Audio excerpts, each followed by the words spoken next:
ನಮಸ್ಕಾರ and welcome back to the big picture with Abhijit Kandayachan. ನಾನು ನಿಮ್ಮ ಹೋಸ್ಟ್ ಅಭಿಜಿತ್ ಕಂದಾಯಚನ್. ಪ್ರಿವಿಯಸ್ ಎಪಿಸೋಡಲ್ಲಿ ನಾವು ನೋಡಿದ್ದು ಹೇಗೆ ಒಂದು ಸಿಂಪಲ್ ಜರ್ಸಿ ನಂಬರ್ 18 ಸ್ಲೋಲಿ 18 ಆಯಿತು ಅಂತ. ಆದರೆ ಆ ಕಥೆಯಲ್ಲಿ ಬಿಗ್ಗೆಸ್ಟ್ ಟರ್ನಿಂಗ್ ಪಾಯಿಂಟ್ ಇನ್ನೂ ಬಾಕಿ ಇತ್ತು. ಇಮ್ಯಾಜಿನ್ ಮಾಡಿ, ಒಂದು ಕ್ರಿಕೆಟ್ ಪ್ಲೇಯರ್ ಸ್ಟೇಡಿಯಮಲ್ಲಿ ಪ್ರಾಕ್ಟೀಸ್ ಮಾಡ್ತಾ ಇದ್ದಾನೆ.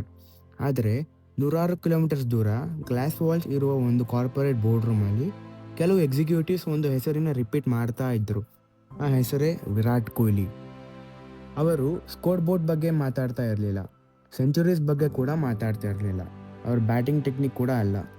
ಬಟ್ ಅವರು ಮಾತಾಡ್ತಾ ಇದ್ದಿದ್ದು ಬಿಸ್ನೆಸ್ ಬಗ್ಗೆ. ಯಾಕೆ ಅಂದರೆ ಕೆಲವೊಮ್ಮೆ ವರ್ಲ್ಡ್ಗೆ ಗ್ರೇಟೆಸ್ಟ್ ಅಥ್ಲೆಟೀಸ್ ಸ್ಪೋರ್ಟ್ಸ್ ಸ್ಟಾರ್ಸ್ ಆಗಿ ಮಾತ್ರ ಇರಲ್ಲ, ಅವರು ಬಿಸ್ನೆಸಸ್ನ ಕೂಡ ಇನ್ಸ್ಪೈರ್ ಮಾಡ್ತಾರೆ. ಆ ದಿನ ಆ ಬೋರ್ಡ್ ರೂಮಲ್ಲಿ ಒಂದು ಡಿಸಿಷನ್ ತೊಗೊಂಡ್ರು. ಆ ಡಿಸಿಷನ್ ಏನಂದರೆ ವಿರಾಟ್ ಕೊಹ್ಲಿ ಕೆರಿಯರ್ನ ಮಾತ್ರ ಅಲ್ಲ, ಇಂಡಿಯನ್ ಸ್ಪೋರ್ಟ್ಸ್ ಬಿಸ್ನೆಸ್ ಹಿಸ್ಟ್ರಿನ ಕೂಡ ಚೇಂಜ್ ಮಾಡಿತ್ತು. ಇದು 110 crore rupees ಡೀಲ್ ಸ್ಟೋರಿ ಅಲ್ಲ, ಇದು ಒಂದು ವಿಷನ್ ಸ್ಟೋರಿ, ಟ್ರಸ್ಟ್ ಸ್ಟೋರಿ ಮತ್ತು ಒಂದು ಅಥ್ಲೆಟಿ ಹೇಗೆ ಬ್ರ್ಯಾಂಡ್ ಓನರ್ ಆದರು ಅಂತ story. Chapter 1, Puma didn't need another cricketer. 2017 Virat Kohli world ಕ್ರಿಕೆಟ್ನ ಬಿಗ್ಗೆಸ್ಟ್ ಸ್ಟಾರ್ಸ್ ಅಲ್ಲಿ ಒಬ್ಬರು. Indian captain, IPL super star, fitness icon, millions of fans ಇದ್ದರು. ಅವರ ಸೋಷಿಯಲ್ ಮೀಡಿಯಾ ಇನ್ಫ್ಲುಯೆನ್ಸ್ ದಿನ ಹೆಚ್ಚಾಗ್ತಾ ಇತ್ತು.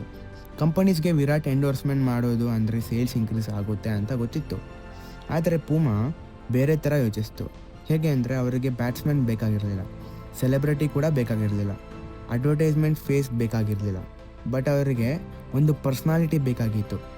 ಯಾಕೆ ಅಂದರೆ ಪ್ರಾಡಕ್ಟ್ಸ್ನ ಆ್ಯಡ್ಸ್ ಸೇಲ್ ಮಾಡಬಹುದು, ಆದರೆ ಪರ್ಸ್ನಾಲಿಟಿ ಜನ್ರೇಷನ್ಸ್ನ ಇನ್ಫ್ಲುಯೆನ್ಸ್ ಮಾಡುತ್ತೆ. ವಿರಾಟ್ ಫೀಲ್ಡ್ ಅಲ್ಲಿ ರನ್ಸ್ ಮಾತ್ರ ಸ್ಕೋರ್ ಮಾಡ್ತಾ ಇರಲಿಲ್ಲ, ಗ್ರೌಂಡ್ ಹೊರಗೆ ಕೂಡ ಡಿಸಿಪ್ಲಿನ್, ಫಿಟ್ನೆಸ್, ಕಾನ್ಫಿಡೆನ್ಸ್ ಮತ್ತು ಕನ್ಸಿಸ್ಟೆನ್ಸಿನ ರೆಪ್ರೆಸೆಂಟ್ ಮಾಡ್ತಾ ಇದ್ದರು. ಲಕ್ಷಾಂತರ ಯಂಗ್ಸ್ಟರ್ಸ್ ಜಿಮ್ಗೆ ಹೋಗೋಕ್ಕೆ ಇನ್ಸ್ಪೈರ್ ಆಗಿದ್ದರು, ಹೆಲ್ದಿ ಲೈಫ್ ಸ್ಟೈಲ್ ಫಾಲೋ ಮಾಡೋಕ್ಕೆ ಇನ್ಸ್ಪೈರ್ ಆಗಿದ್ದರು. ಕ್ರಿಕೆಟ್ ಫ್ಯಾನ್ಸ್ ಮಾತ್ರ ಅಲ್ಲ, college students, Young professionals, entrepreneurs ಎಲ್ಲರೂ ವಿರಾಟ್ ಕೊಹ್ಲಿನ ರೋಲ್ ಮಾಡೆಲ್ ಆಗಿ ನೋಡ್ತಾ ಇದ್ದರು. ಪೂಮಾಗೆ ಆ ಮೊಮೆಂಟ್ ಅಲ್ಲಿ ಒಂದು ರಿಯಲೈಸೇಷನ್ ಬಂತು. People don't just like Virat, they want to become like him. ಆ ರಿಯಲೈಸೇಷನ್ ಈ ಸ್ಟೋರಿನ ಕಂಪ್ಲೀಟಾಗಿ ಚೇಂಜ್ ಮಾಡಿತು. Chapter 2, the number that shocked India. ಒಂದು ದಿನ ನ್ಯೂಸ್ ಚಾನಲ್ಸ್ ಬ್ರೇಕಿಂಗ್ ನ್ಯೂಸ್ ಹಾಕಿದ್ವು. ಏನಂದರೆ ನ್ಯೂಸ್ ಪೇಪರ್ಸ್ ಹೆಡ್ಲೈನ್ಸ್ ಅಲ್ಲಿ ಕೂಡ ಪ್ರಿಂಟ್ ಆಗಿತ್ತು. Social media full discussions. Virat Kohli signs 110 crore deal with Puma. ಆ ಟೈಮಲ್ಲಿ 110 crore ಅಮೌಂಟ್ ಕೇವಲ ಒಂದು ಕಾಂಟ್ರಾಕ್ಟ್ ಆಗಿರಲಿಲ್ಲ, ಅದು ಒಂದು ಸ್ಟೇಟ್ಮೆಂಟ್ ಆಗಿತ್ತು. ಕೆಲವರು ಹೇಳಿದರು, is one athlete really worth 110 crore project. Business analysis calculation ಕೂಡ ಮಾಡಿದ್ರು. ಸ್ಪೋರ್ಟ್ಸ್ ಎಕ್ಸ್ಪರ್ಟ್ಸ್ ಒಪಿನಿಯನ್ಸ್ ಕೊಟ್ಟರು. ಫ್ಯಾನ್ಸ್ ಸೆಲೆಬ್ರೇಟ್ಸ್ ಅವ್ರ ಪಾಡಿಗೆ ಅವ್ರು ಮಾಡ್ತಿದ್ರು. ಕ್ರಿಟಿಕ್ಸ್ ಡೌಟ್ ಮಾಡಿದರು. ಆದರೆ ಪೂಮಾಗೆ ಆನ್ಸರ್ ಆಲ್ರೆಡಿ ಗೊತ್ತಿತ್ತು. ಅವರು 110 crore ಸ್ಪೆಂಡ್ ಮಾಡಿರಲಿಲ್ಲ, ಇನ್ವೆಸ್ಟ್ಮೆಂಟ್ ಮಾಡಿದ್ರು. ಬಿಕಾಸ್ ಕಂಪನೀಸ್ ಪ್ರಾಡಕ್ಟ್ಸ್ ಮೇಲೆ ಇನ್ವೆಸ್ಟ್ ಮಾಡಲ್ಲ, ಫ್ಯೂಚರ್ ಮೇಲೆ ಇನ್ವೆಸ್ಟ್ ಮಾಡ್ತಾರೆ. ಮತ್ತು ಪೂಮಾ ಫ್ಯೂಚರ್ ವಿರಾಟಲ್ಲಿ ನೋಡಿತ್ತು. Chapter 3, more than just money. Imagine ಮಾಡಿ, ನಿಮ್ಮ ಮುಂದೆ world's biggest sports company contract ಇಟ್ಕೊಂಡು ಬಂದಿದೆ, ಅದು 110 crore rupees project. Most people ಆ ಕಾಂಟ್ರಾಕ್ಟ್ನ ಸೆಕೆಂಡ್ ಥಾಟ್ ಇಲ್ಲಿರಾನೆ ಸೈನ್ ಮಾಡ್ತಿದ್ರು. ಯಾಕೆ ಅಂದ್ರೆ that is a very big amount for life changing. It's a life changing amount only. ಆದರೆ ವಿರಾಟ್ ಕೊಹ್ಲಿಗೆ ಆ ಅಮೌಂಟ್ ಸ್ಟೋರಿನ ಬಿಗ್ಗೆಸ್ಟ್ ಪಾರ್ಟ್ ಆಗಿರಲಿಲ್ಲ. ಅವರ ಮೈಂಡಲ್ಲಿ ಬೇರೆ ಒಂದು ಕ್ವಶನ್ ರನ್ ಆಗ್ತಾ ಇತ್ತು. ಏನಂದರೆ ಕ್ರಿಕೆಟ್ ಒಂದಿನ ಮುಗಿಯುತ್ತೆ, ಕ್ರೌಡ್ಸ್ ಒಂದಿನ ಸೈಲೆಂಟ್ ಆಗ್ಬೋದು, ರೆಕಾರ್ಡ್ಸ್ ಒಂದಿನ ಬ್ರೇಕ್ ಆಗೇ ಆಗತ್ತೆ. ಆದರೆ ನನ್ನ ಐಡೆಂಟಿಟಿ ಅದು ಏನಾಗತ್ತೆ? ಆ ಕ್ವಶನ್ಗೆ ಆನ್ಸರ್ ಹುಡುಕ್ತಾ ವಿರಾಟ್ ಒಂದು ಡಿಸಿಷನ್ ತೊಗೊಂಡ್ರು. ನಾನು ಅಡ್ವರ್ಟೈಸ್ಮೆಂಟ್ ಫೇಸ್ ಮಾತ್ರ ಆಗಲ್ಲ, ನಾನು ಒಂದು ಬ್ರ್ಯಾಂಡ್ ಬಿಲ್ಡ್ ಮಾಡಬೇಕು. ಆ ಡ್ರೀಮ್ಗೆ ಹೆಸರು 18. ಆ ನಂಬರ್ ಅವರ ಜರ್ಸಿ ಮೇಲೆ ಇದ್ದ ನಂಬರ್ ಅಲ್ಲ, ಅದು ಅವರ life philosophy. Confidence, discipline, consistency ಮತ್ತು ನೆವರ್ ಗಿವಿಂಗ್ ಅಪ್ ಆಗಿತ್ತು. ಪೂಮಾಗೆ ಇದು ಕ್ಲಿಯರ್ ಆಗಿ ಅರ್ಥ ಆಯಿತು. ವಿರಾಟ್ ಸೆಲೆಬ್ರಿಟಿ ಮಾತ್ರ ಅಲ್ಲ, is a creator, entrepreneur, visionary ಅಂತ. ಆ ಮೊಮೆಂಟಲ್ಲಿ ಡೀಲ್ ಎಂಡೋರ್ಸ್ಮೆಂಟಿಂದ ಪಾರ್ಟ್ನರ್ಶಿಪ್ ಆಗಿ ಚೇಂಜ್ ಆಯಿತು. Chapter 4, birth of Puma and 180. ಕೆಲವು ಮಂತ್ಸಿಂದ ಪ್ಲ್ಯಾನಿಂಗ್ ಆಗ್ತಾ ಇತ್ತು, in the form of meetings, design discussions, ideas ಮತ್ತು ಸ್ಕೆಚಸ್.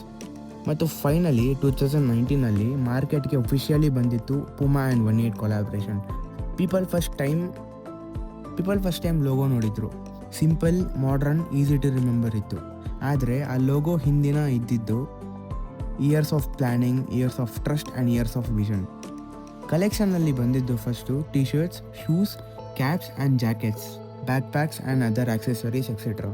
ಇದು ಕ್ರಿಕೆಟ್ ಮರ್ಚೆಂಡೈಸ್ ಅಲ್ಲ, ಇದು ಕೇವಲ ಫ್ಯಾನ್ಸ್ಗೋಸ್ಕರ ಕ್ರಿಯೇಟ್ ಮಾಡಿದ ಪ್ರಾಡಕ್ಟ್ಸ್ ಅಲ್ವೇ ಅಲ್ಲ.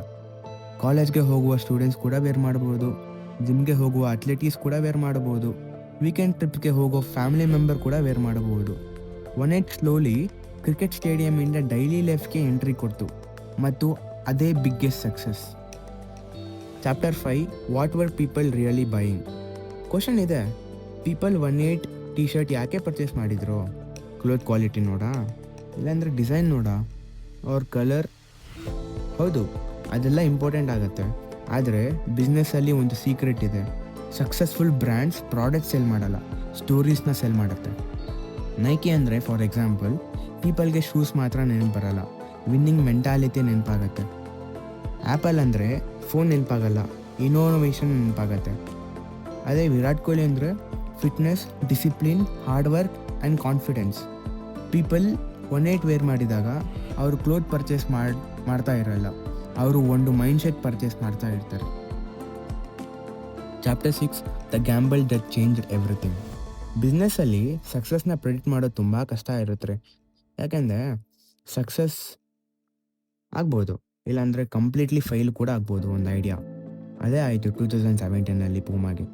ಪೂಮಾ ಒಂದು ರಿಸ್ಕ್ ತೊಗೊಂಡಿತ್ತು. ಏನಂದರೆ 110 crore ಪ್ರಾಜೆಕ್ಟ್.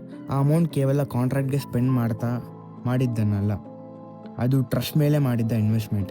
ಇಯರ್ಸ್ ಪಾಸ್ ಆಯಿತು, ಟೈಮ್ ಆನ್ಸರ್ ಕೊಡ್ತು. ಪೂಮಾ ಆ್ಯಂಡ್ 18 ಕಲೆಕ್ಷನ್ಸ್ ಇಂಡಿಯಾದ ಲಕ್ಷಾಂತರ ಕಸ್ಟಮರ್ಸ್ಗೆ ರೀಚ್ ಆಯಿತು.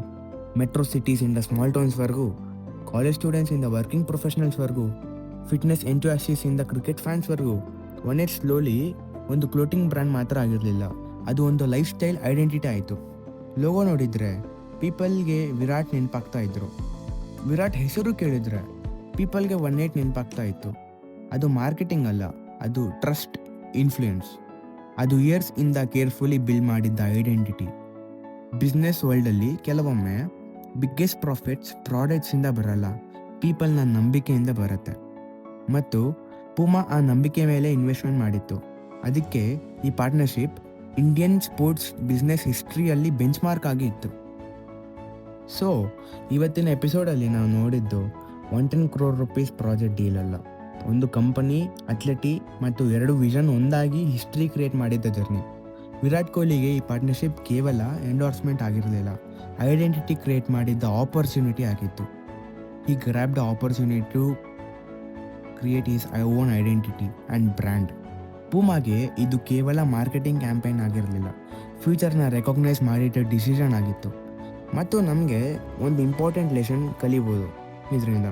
ರಿಯಲ್ ಬ್ರ್ಯಾಂಡ್ಸ್ ಪ್ರಾಡಕ್ಟ್ ಸೆಲ್ ಮಾಡಲ್ಲ, ವ್ಯಾಲ್ಯೂಸ್ ಆ್ಯಂಡ್ ಐಡೆಂಟಿಟಿನ ಸೆಲ್ ಮಾಡುತ್ತೆ ಮತ್ತು ಟ್ರಸ್ಟ್ನ ಸೆಲ್ ಮಾಡುತ್ತೆ. ಅದಕ್ಕೆ 18 ಇಂದಿಗೂ ಕೇವಲ ಒಂದು ಲೋಗೋ ಅಲ್ಲ, ಒಂದು ಮೈಂಡ್ಸೆಟ್, ಜರ್ನಿ, ಇನ್ಸ್ಪಿರೇಷನ್. ಆದರೆ ಈ ಸ್ಟೋರಿ ಇನ್ನೂ ಕಂಪ್ಲೀಟ್ ಆಗಿಲ್ಲ. ಯಾಕೆ ಅಂದರೆ 18 ಸಕ್ಸಸ್ನ ಕ್ರಿಯೇಟ್ ಮಾಡಿದ್ದು ಕೇವಲ ವಿರಾಟ್ ಹೆಸರಲ್ಲ, ಅದರ ಹಿಂದೆ ಒಂದು ಬ್ರಿಲಿಯಂಟ್ ಮಾರ್ಕೆಟಿಂಗ್ ಸ್ಟ್ರಾಟಜಿ ಇತ್ತು. ಪ್ರಾಡಕ್ಟ್ಸ್ ಹೇಗೆ ಡಿಸೈನ್ ಮಾಡಿದರು, ಯಾಕೆ ಯಂಗ್ಸ್ಟರ್ಸ್ಗೆ 18 ಕನೆಕ್ಟ್ ಆಯಿತು, ಮತ್ತು Virat Kohli personal brand business empire ಆಗಿ ಹೇಗೆ ಟ್ರಾನ್ಸ್ಫಾರ್ಮ್ ಆಯಿತು. ಆ ಇಂಟ್ರೆಸ್ಟಿಂಗ್ ಸ್ಟೋರಿನ ನೆಕ್ಸ್ಟ್ ಎಪಿಸೋಡಲ್ಲಿ ಕಂಪ್ಲೀಟಾಗಿ ಬ್ರೇಕ್ ಡೌನ್ ಮಾಡೋಣ. Until then, you have been listening to the big picture with Abhijit Kandayachan. ನಾನು ನಿಮ್ಮ Abhijit. Thank you so much for listening. If you enjoyed this episode, share it with someone who loves sports, business and inspiring stories and who loves me. Thank you. See you in the next episode.